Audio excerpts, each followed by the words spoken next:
Ministério do Turismo, Secretaria Especial da Cultura, Promac incentiva São Paulo, São Paulo, capital da cultura e Prefeitura de São Paulo. Prosa Press, Grupo Fleury, Zup e 99 apresentam Inovar é um parto fora do eixo. Patrícia Travasso, jornalista, olha para a câmera e apresenta Vanessa Pessoa, do Ceará, CEO da RedTech 9Now. A conversa acontece via online em uma tela emoldurada com a fisionomia das duas, uma ao lado da outra. O Inovar Fora do Eixo hoje vai fazer praticamente um tour pelo Nordeste. Eu vou conversar com uma entrevistada que é paraibana, ela fez faculdade em João Pessoa, depois fez mestrado no Rio Grande do Norte e fundou uma EdTech no Ceará. Aliás, foi ela que indicou em várias regiões do Brasil, porque ela está muito conectada, mulheres inovadoras, empreendedoras, assim como ela, que inclusive ganhou o prêmio Mulheres Inovadoras, né? Vanessa Pessoa, obrigada por nos atender. Eu já vi que empreender para você não tem nada de solitário, né?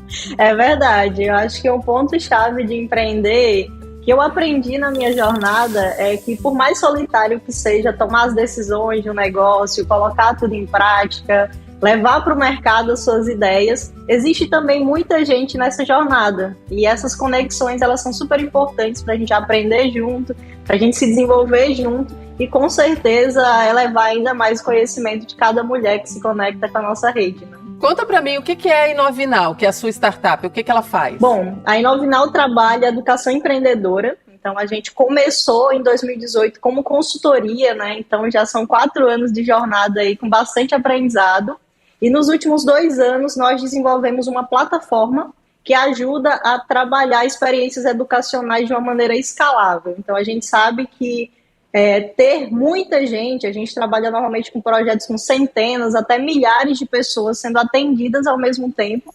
Então, esse desafio de escalar essas experiências com workshops, mentorias individuais e trabalhar especificamente uma descentralização de conhecimento, em que empreendedores que estão em todo o Brasil conectam seu conhecimento com empreendedores que estão começando, sempre foi um dos nossos maiores diferenciais. E a plataforma hoje possibilita isso tudo de maneira automatizada e que a gente pode fazer com que as pessoas se conectem, independente de onde elas estejam, e troquem conhecimento, troquem experiência, porque na nossa concepção de negócio e de inovação, a gente sabe que na inovação as coisas estão acontecendo agora e que não dá tempo virar teoria. É muito difícil ter livros de qualidade, cursos de qualidade.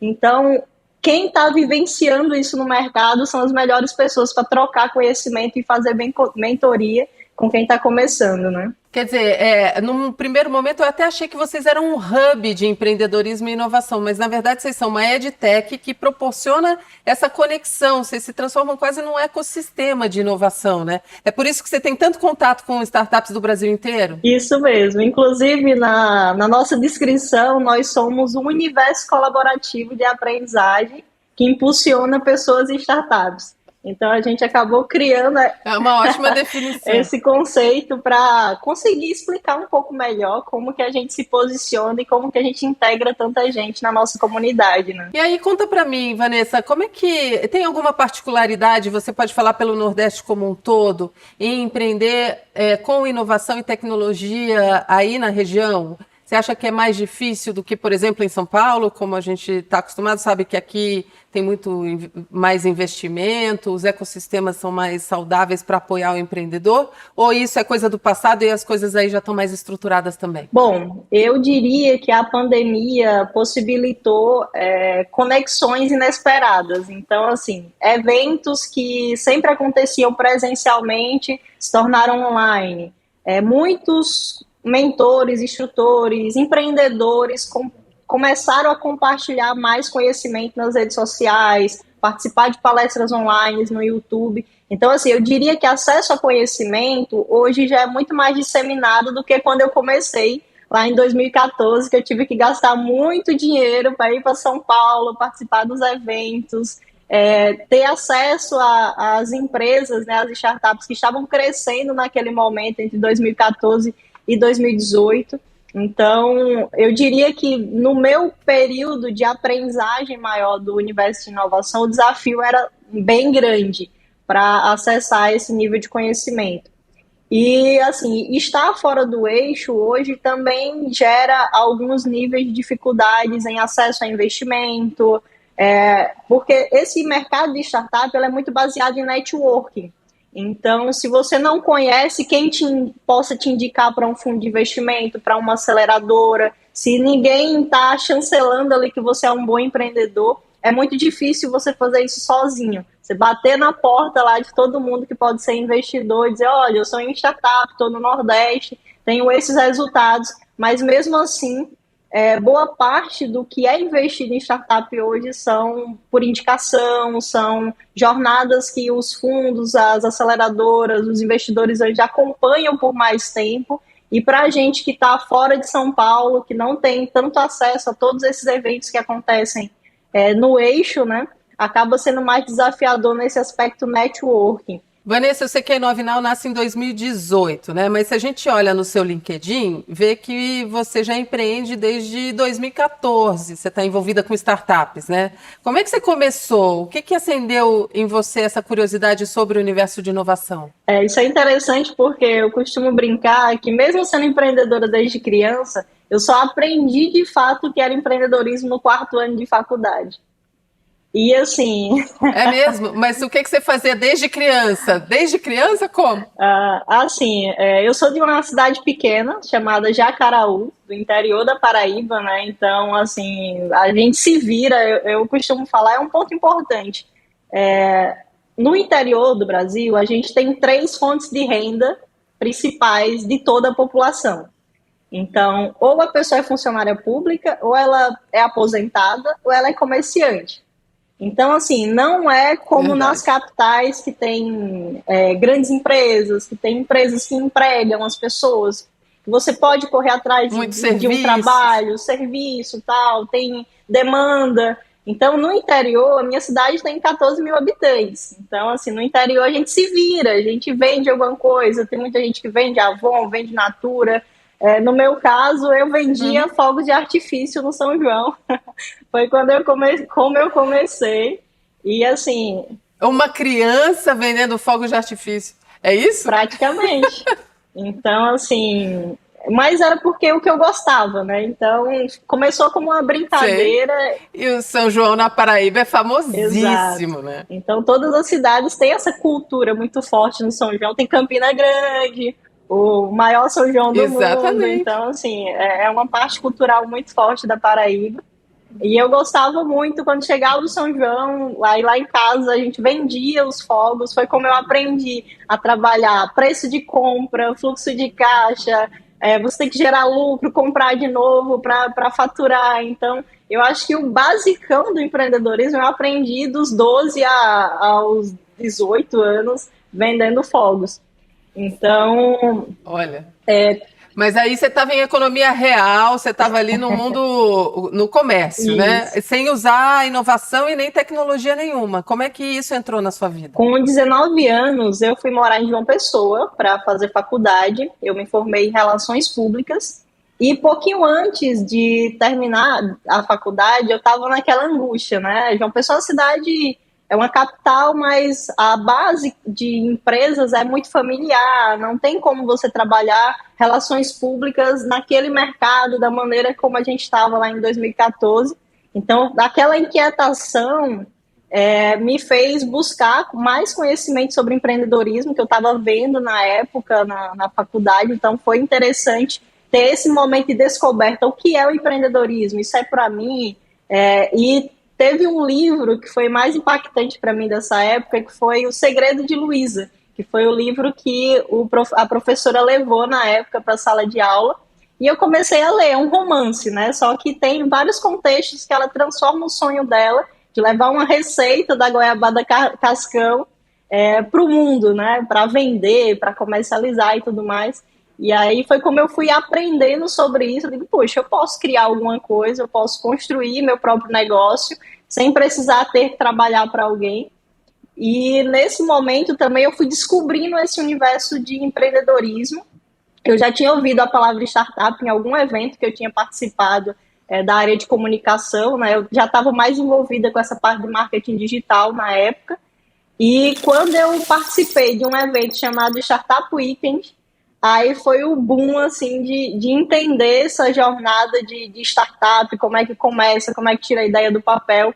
E foi muito bom nesse período todo o incentivo do Sebrae da Paraíba, porque logo após o Startup Weekend, teve um programa de pré-aceleração, o Start PB, e assim, eu não tinha um projeto, não tinha uma ideia para entrar no Start PB, e eu saí procurando as pessoas que tinham participado do Startup Weekend para formar um time. E por coincidência, um dos desenvolvedores que eu convidei para formar esse time para o Start PB, hoje é desenvolvedor da Inovinal, que é o Luciano. Então, a gente mesmo, a nossa startup na pré-aceleração, não tendo ido para frente, foi uma experiência muito válida. Foram 6 meses que a gente passou testando, validando, tentando colocar para frente aquele negócio. A gente lançou o aplicativo na Campus Party, assim, só para você ter ideia, era um Zé Delivery em 2014. e Que ótimo. E mesmo naquele período, a gente entendeu que não era o time daquele tipo de negócio, né? Porque não existia um grande player de delivery ainda, nem o iFood tinha se consolidado como um aplicativo, as pessoas não tinham... Os hábitos eram outros, o comportamento era diferente ainda. Exatamente. Então, assim, como time, a gente entendeu que não era o momento para aquela solução, senão a gente ia ter que gastar muito dinheiro para ir construindo e tendo essa aderência do mercado. Mas eu era tão aluna nerd da pré-aceleração que eu comecei a trabalhar com a empresa, a consultoria que fazia a execução do programa de pré-aceleração. E foram 4 anos nessa empresa, que também foi um grande laboratório de aprendizado. Lá tinha muita liberdade, então eu me senti empreendendo dentro da empresa. Então, acho que essa construção da minha carreira teve muitos contextos, assim, de conhecer as pessoas certas e estar no lugar certo, na hora certa, da minha cabeça, da minha jornada. Então, as coisas foram se encaixando, mas ao mesmo tempo teve um grande ponto de virada, né? Em relação a fundar a Inovinal. Porque eu sempre me achei aquela pessoa de tecnologia, mesmo tendo feito um curso de humanas, sendo muito ligada nessa parte de humanas. E eu fui fazer uma segunda graduação na área de exatas. Para mim era um processo de descoberta, que eu queria entender sobre a internet das coisas, aprender sobre engenharias. E eu entrei num curso de automação industrial, lá no Instituto Federal da Paraíba, e eu passei 2 meses nesse curso. E eu saí com 3 grandes aprendizados para a minha carreira, depois dessa experiência. O primeiro deles foi de autoconhecimento, foi reconhecer que eu sou de humanas, mesmo tendo toda essa visão de exatas, né, de querer trabalhar com tecnologia. Então, foi importante reconhecer isso. E os outros 2 grandes aprendizados foram os que motivaram a criação da Inovinal. O primeiro, de voltar para a sala de aula e ver o quanto a gente está distante do que está acontecendo no mercado. Então, enxergar esse distanciamento de metodologia, de dificuldade dos professores de engajar os alunos, de ficar muito tempo e não ter o aprendizado condizente àquela dedicação. Então assim, o que eu senti foi que eu já tinha uma experiência suficiente para dizer, puxa, o aprendizado que mais fez diferença na minha carreira foi sobre empreendedorismo. Então é nisso que eu quero empreender. Exato, e foi na nesse educação, contexto. nesse conhecimento. Exatamente. Então eu já podia levar esse conhecimento para mais pessoas, e foi por isso que eu decidi colocar toda a minha energia em fundar uma empresa que pudesse trabalhar essa educação empreendedora para gerar essa diferença para mais pessoas. Porque quando a gente olha ao redor, né, o Brasil, na verdade, ele não é um país de capitais. Se a gente pega estatisticamente, são menos de 500 cidades, não sei, talvez um pouco mais, um pouco menos, que tem mais de 100 mil habitantes. Então, a maior parte dos municípios, os 5.000 e tantos municípios do Brasil, são cidades como Jacaraú. São cidades pequenas. E é uma das grandes missões da Inovinal, é fazer esse conhecimento chegar tanto para quem já empreende e consiga ampliar os seus negócios, escalar, construir startup, gerar inovação, quanto para aquelas pessoas que às vezes têm uma ideia e não sabem por onde começar, porque não tem realmente essa base educacional, esse conhecimento necessário.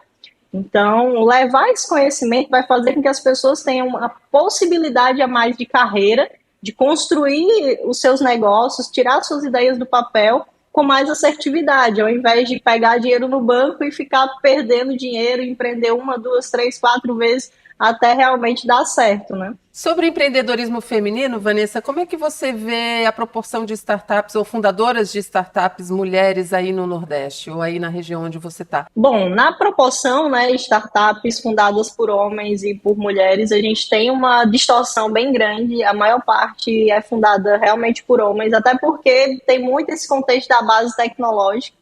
Então, se a gente olha historicamente para os cursos de tecnologia, é majoritariamente homens fazendo esses cursos. Então, existe um movimento de desconstrução disso tudo que a gente vai precisar fazer, né? De ter as mulheres sonhando em serem cientistas da computação, astronautas e entrarem para essas áreas mais técnicas, assim, com esse sonho desde criancinha, como os meninos muitas vezes têm, né?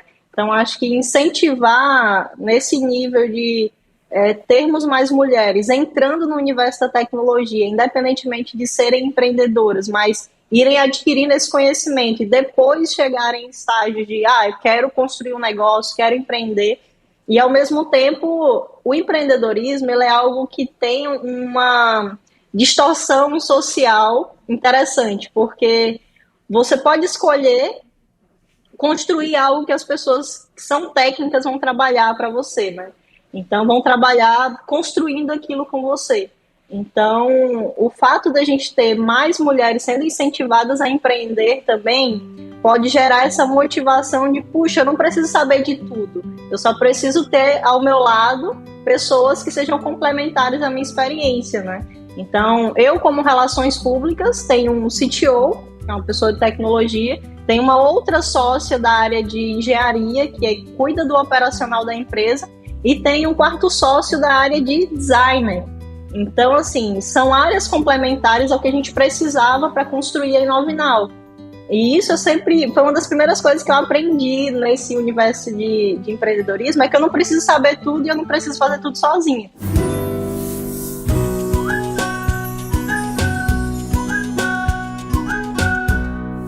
Inovar é um parto fora do eixo com Isadora Azalim, Adani Robson, Jéssica Cardoso, Bruna Barbosa, Ivonete Guarino, Aline Pulsen, Lívia Viana, Luana Vandeci, Milena Nascimento, Vanessa Pessoa, Ana Arski, Joana Martins, Regina Acuto, Rizia Andrade, Sara Raimundo, Marília Teófilo, Ana Uriarte, Lohane Merlin, Carol Costa, Tayara Barbosa, Paula Moraes, Priscila Almeida, Maria Araújo, Isabel Garcia, Mônica Rauk, Lívia Saraiva, Thaís Sampaio, Tânia Borges, Caroline Francisca e Jamília Araújo. Produção executiva Clóvis Travassos. Assistente de direção Denise Vieira. Fotografia Thaís Taverna. Produção Mari Palumbo e Tsai Rodrigues. Montagem Guta Pacheco. Arte José Sampaio. Trilha sonora original Bibi Cavalcante. Direção Patrícia Travassos. Apoio Ministério do Turismo. Secretaria Especial da Cultura. Promac incentiva São Paulo. São Paulo, capital da cultura e Prefeitura de São Paulo. Prosa Press. Grupo Fleury. ZUP e 99.